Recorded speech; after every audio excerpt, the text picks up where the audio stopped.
ठिबक सिंचन करत असताना 2 किंवा 3 अशा महत्त्वाच्या गोष्टी आहे की ज्या इथे या शेतकऱ्याने केल्या आहे आणि ह्याच गोष्टी जर तुम्हालाही समजल्या तर तुमचं खूप मोठं नुकसान वाचू शकतं। तर अशा कोणत्या गोष्टी आहे जाणून घेण्यासाठी ही व्हिडिओ शेवटपर्यंत बघा।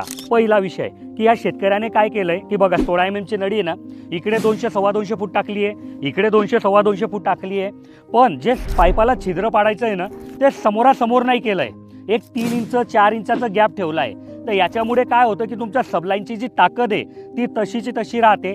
समोरासमोर छिद्र केल्यामुळे बऱ्याच वेळा सबलाईन तुटायची किंवा क्रॅक जायची शक्यता असते।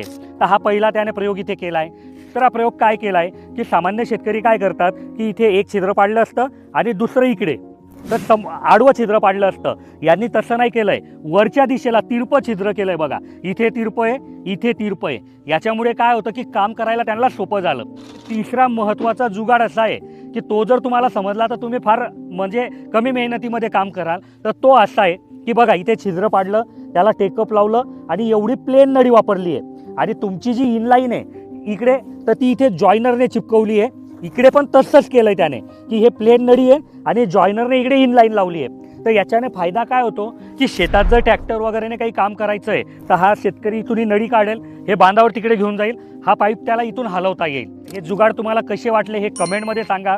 ठिबकबद्दल काहीही प्रश्न असेल तर आमचे इंजिनियर सकाळी 8 ते संध्याकाळी 6 उपलब्ध असतात। त्यांचा नंबर इथे दिला आहे, तुम्ही त्यांना कॉल करू शकतात।